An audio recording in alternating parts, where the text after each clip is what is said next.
Okay, so I got this book called IELTS Speaking Actual Test Answers, or Suggested Answers, and I had a look at some of the suggested answers. Some of them were okay, some of them were not so great. So I thought in this video I'd have a look at the answers and compare some of them to answers I would give to these questions. So I hope you guys find it useful. Here is our next topic, and it is chocolate. And question number 1, do you think chocolate makes a good gift? And for this question, we don't have a sample answer. But what I might say is, I guess it depends on your age and your relationship with the person. I remember in high school, you could send chocolate and cards to people for Valentine's Day. And when I was younger, it seemed to make sense to send chocolate as a gift on that day. But now, if someone gave me chocolate, I'd just give it away. And I wouldn't give someone chocolate as a gift. It just seems kind of juvenile. And the second question is, how often do you eat chocolate? And our sample answer, well, mostly I don't buy myself chocolate since it's quite pricey and not my favorite snack. Only when someone gives me chocolate will I eat some.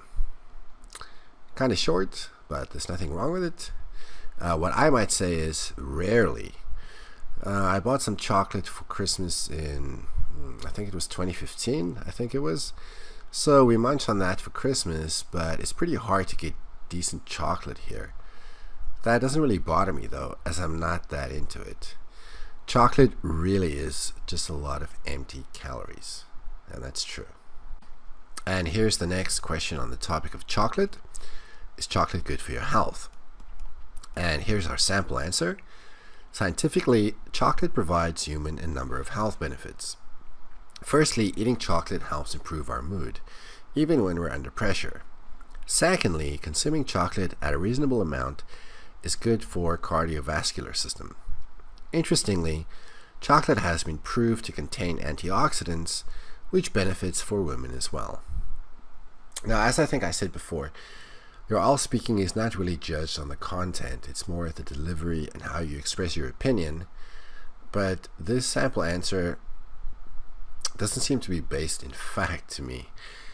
In the first sentence, when they talk about chocolate providing people with health benefits, the word scientifically is used. But in this sentence, this word scientifically is not necessary. Because we're just talking about facts here, and nothing is proven here using science. This is just opinion. I left the word scientifically in here, but really we don't need that word. Now it says human.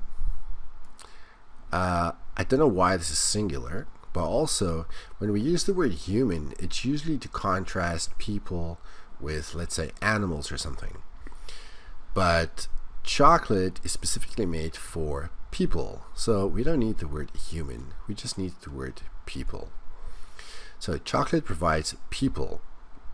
And also, if we're going to use the verb provides, we're going to need the preposition with.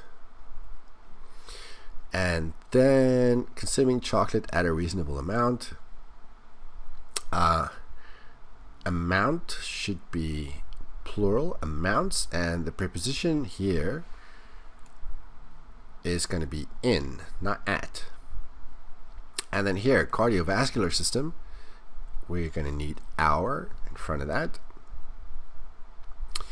And then here, the present perfect should be used with the participle proven, not proved, which benefits for women as well. If we're going to use benefit as a verb, we don't need the preposition. And why is it only for women? I don't know. And then the last question on this topic is chocolate popular in your country? And our sample answer, there are a variety of chocolate brands with different price range and quality available in the market nowadays. Thanks to the health benefits that it offers for a human, consuming chocolate at a suitable level is encouraged. The sweetness of chocolate also makes it a common present that men choose to give their beloved women in special days, especially Valentine's Day or International Women's Day.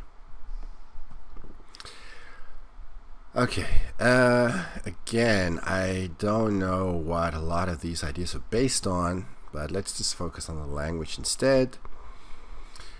Here we have different price range, but ranges are countable, so we can need an S there. And the preposition for range is going to be in. So certain products fall in different price ranges. And we have different price range and quality. That might be better expressed by and of differing quality. Now, here they said in the market. It could be that they're talking about like a street market or something.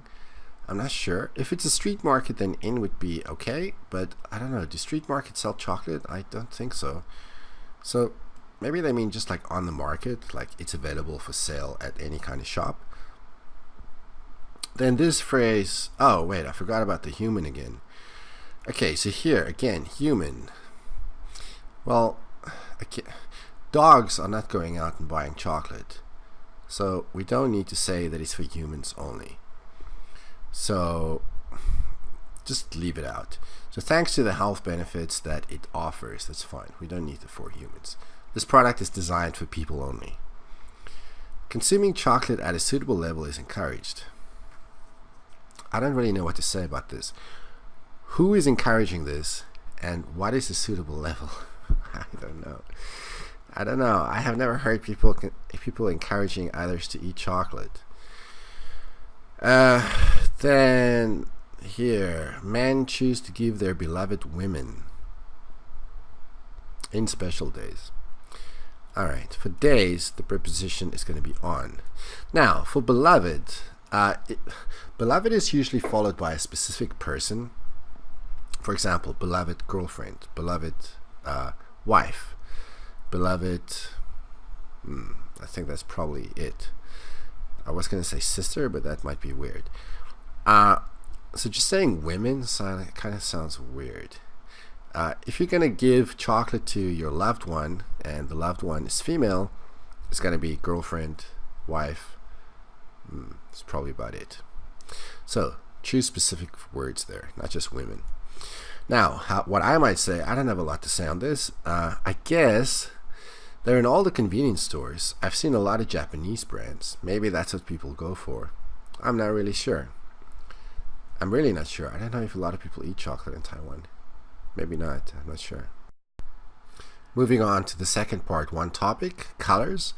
And the first question is, do colors affect your mood? Our sample answer, actually the converse effect is more suitable for me, especially when it comes to shopping. I don't think I'd feel happier when I look at a pink colored shirt or feel pulled down when I wear a gray cardigan. So no, I don't think color is related to my feelings inside. Okay, I just have two things to say. This I don't understand. The question is, do colors affect your mood? This person talks about something that is suitable for them. How does that relate to the question? I don't know. I don't know what the converse effect is. I just left this like this because it makes no sense. Okay, anyway, then here, I don't think I'd feel happier. We should just leave that in the present tense because the question is in the present tense. They're not asking you about a hypothetical situation. They're asking you about how you habitually feel about this. So just leave it in the present tense. And this is how I might respond to the same question. Aren't some colors supposed to be calming, like light green or something? I'm not sure, but I don't think that affects me. The only time colors might affect my mood is if a website has a really bad color scheme with flashy pop-ups. That'll make me click away right quick. And the second question on this topic, do you like to wear dark or bright colors? And our sample answer, I'm actually flexible between dark and bright colors. But colors somehow do reflect my mood. bright colors give me a younger, positive, and cheerful look. They also match my skin tone better than dark colors. So I guess I prefer wearing bright colors. Not bad. Just this flexible between. Flexible is not used with the preposition between. You can be flexible regarding something, or you can be flexible about something, but not between. So I substituted that with I'm actually okay with dark and bright colors. And this is what I might say. Dark. Not like goth black, but dark suits me better. It's more low-key. At this point in my life, I don't need to be looking like a neon sign. But black gets pretty toasty in summer, so I sometimes go for white tank tops in summer. Okay, moving on to the next question. What colors do you like? And our sample answer, since my taste always changes, my favorite color at the moment is black. Although I've just bought some black items recently, black surprisingly suits me. I feel like I become more mature and more mysterious when wearing a black dress, and because it's one of the basic colors, it's easy to mix and match with other items of different colors and styles. Alright, here we have some conjunctions that don't really make sense. Since my taste always changes, my favorite color at the moment is black. Well, this doesn't follow. Just because your taste changes, does that mean that right now your favorite color is black? I would just say my taste always changes and my favorite color at the moment is black. We don't need the since.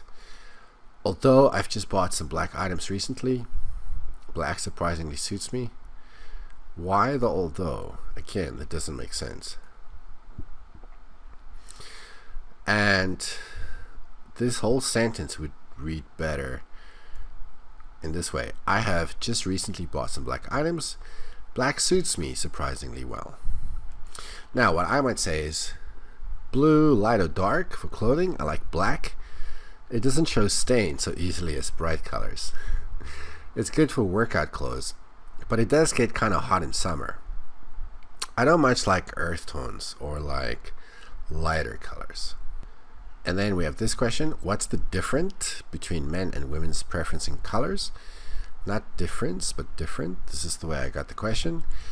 And the sample answer, the difference in color taste can be seen so clearly that most menswear is more basic colored, while women's clothes are varied vastly from monotone to color mixed. In terms of fashion, the color theme for women is absolutely overweight. Okay. Here for that, this clause here should be using the phrase in that. So, can be seen so clearly in that most menswear is more basic colored.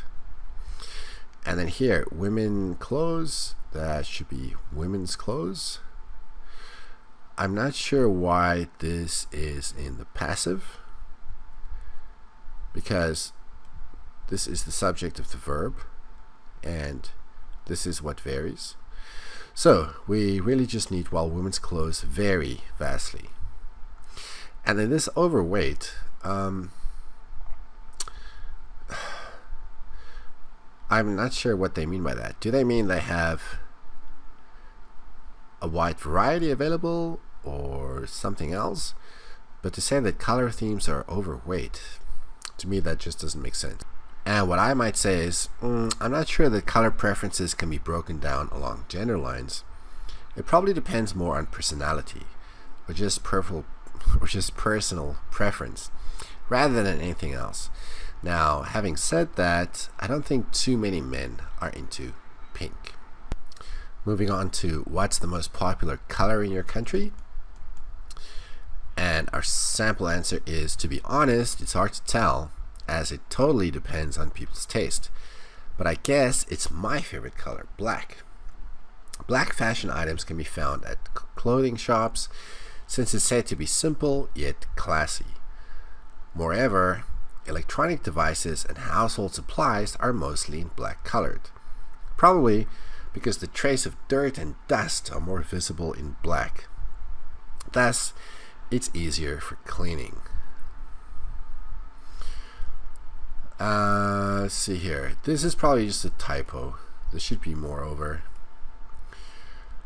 And then here, when they talk about electronic devices and household supplies, instead of saying are mostly in black colored, because black colored is an adjective, so that should be followed by a noun. So mostly come in black. That's how people would usually say that. And then here, actually I didn't notice this before, but the trace of dirt and dust are more visible. Well, since trace is a singular noun, so we need to have is there, because the trace of dirt and dust is more visible. And since the dust and dirt are on the surface, so we're going to need the preposition on, not in. It's not the dirt and dust that's black, they're on the black surface. Now what I might say is, I'm guessing it's red. Red is considered a lucky color in Chinese culture, but I'm thinking how that manifests in everyday life. I'm not sure that like a visitor to Taiwan would be able to tell that red is considered lucky. I think red only comes up during Chinese New Year, and that might be it. I think I'm right about this. I'm not exactly sure.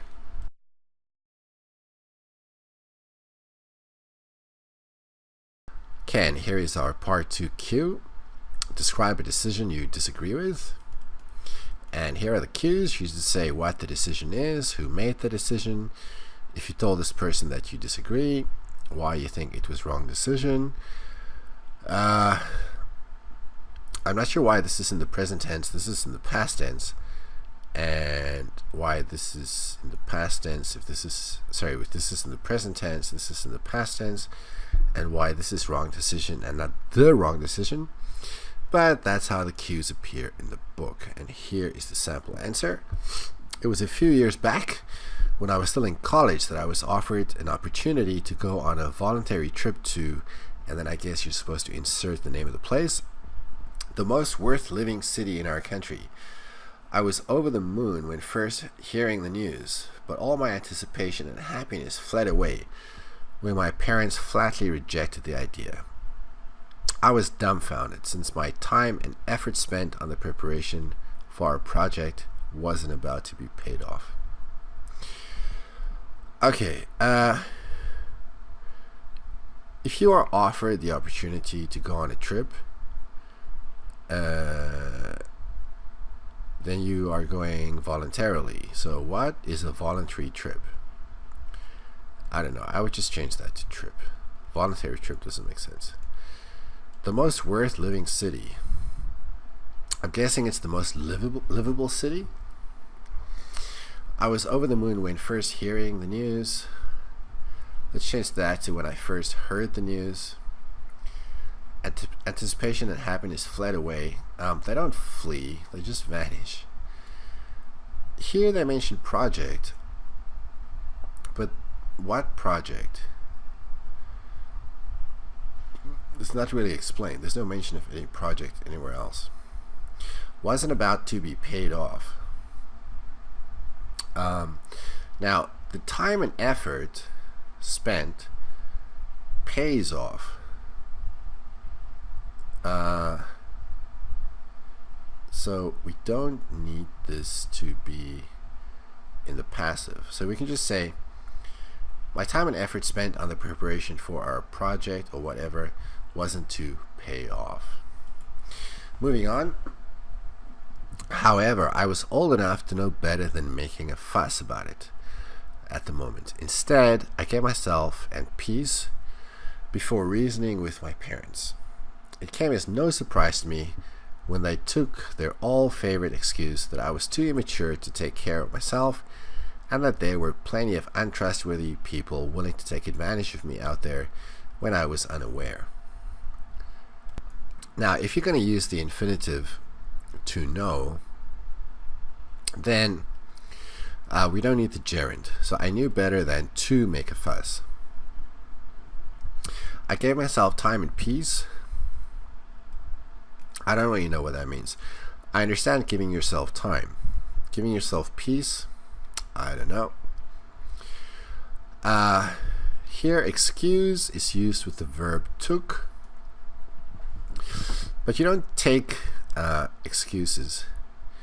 You can use an excuse, or you can make an excuse. But in this case, use would be the correct word to use. And people take advantage of me when I'm not aware, when I'm unaware. I'm not sure what this means, and we don't need this in the sentence. So just untrustworthy people willing to take advantage of me, not when I'm unaware.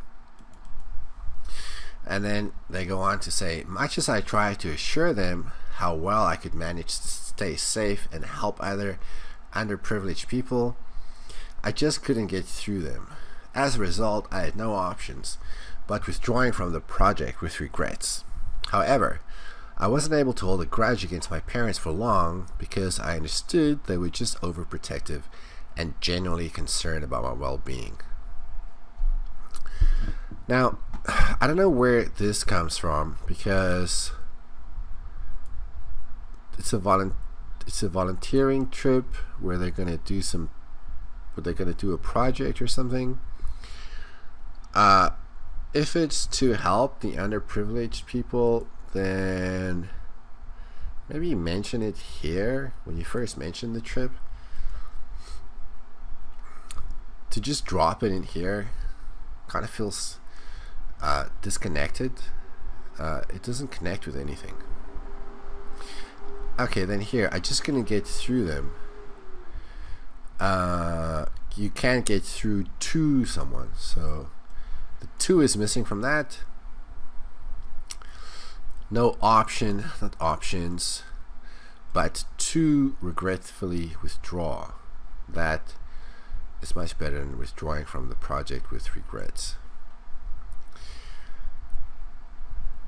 Okay, then the questions for part 3. What skills are necessary in making decisions?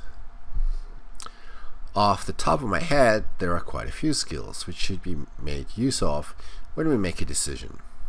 The first one is that we should have a clear vision of what the future is like before a decision is reached. To be precise, we must weigh the pros and cons as well as the worst case scenarios of each option. Secondly, it ought to be noted that judging our own ability correctly is another skill which is usually ignored. We should be aware of our strengths and weaknesses before deciding whether to take risks or not.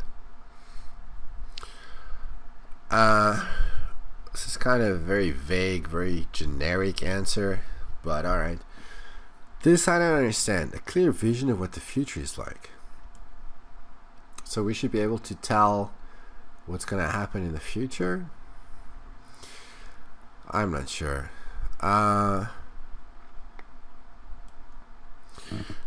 We must weigh the pros and cons as well as the worst case scenarios. You can weigh the pros and cons, that's fine. But you can't weigh scenarios. So this as well as doesn't work here because we need different verbs for these different nouns. For scenario, we can't use the word weigh. You don't weigh scenarios, but you can consider them. Now, pros and cons, sure, you can weigh those. So weigh the pros and cons as well as consider.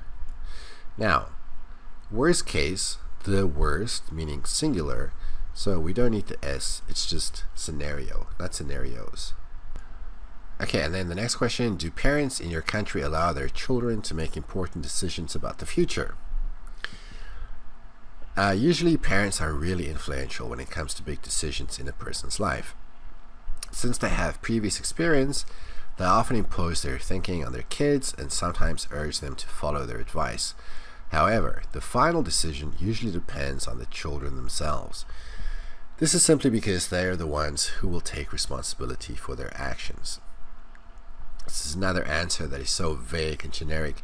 If you give an answer like this in part 3 of the test, the examiner is probably going to ask you some questions about your answer to ask you to specify what it is that you're talking about.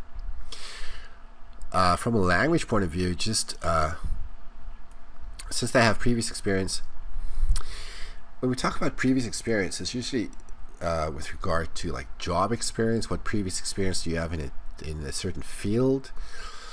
So here, we probably don't need the word previous. We just say since they have a lot of experience, or since they have vast experience, or something like that. But the person who came up with this answer didn't really go into what decision they're actually talking about. And the next question, do you think that parents should make an important decision for their children? And the answer, it's true that parents have previous experience and they often impose their thinking on their kids and sometimes urge them to follow their advice. However, the final decision should depend on the children themselves. This is simply because they're the ones who will take responsibility for their actions. So a father's or mother's role here is to inform the young of the consequences they have to bear if a certain decision is made. Okay, my same comment goes with previous here. And also, the same thing. This is so vague. Please get into specifics. What kind of decisions are you talking about? Okay, and then the last question. How can older people, parents, help young people, their children, make their own decisions wisely? I'm not sure why these words are here in parentheses. It's either going to be how can parents or how can older people, not both. Anyway, the sample answer. There are a couple of methods that older people or parents can take into account when they want to help their grandchildren or children to have more informed decisions. The first one is they should really give advice from their own experience, rather than from word of mouth. Sometimes the success of others might be one's failure. The second approach can be that adults should encourage their kids to be on the go, actively seeking information and experience from others, rather than being passive and randomly making a decision. Okay, again, it's very vague. They don't get into any specifics. But just from the language point of view, have decisions. The verb for decisions is going to be make. You make decisions, you don't have them. Give advice from their experience. I would say based on is better here. So give advice based on their own experience rather than word of mouth. I don't really know what they mean by the word of mouth, because word of mouth just means people say that to you. Is that not a valid way of giving advice? I don't know. And in this phrase, sometimes the success of others might be one's failure. I have no idea.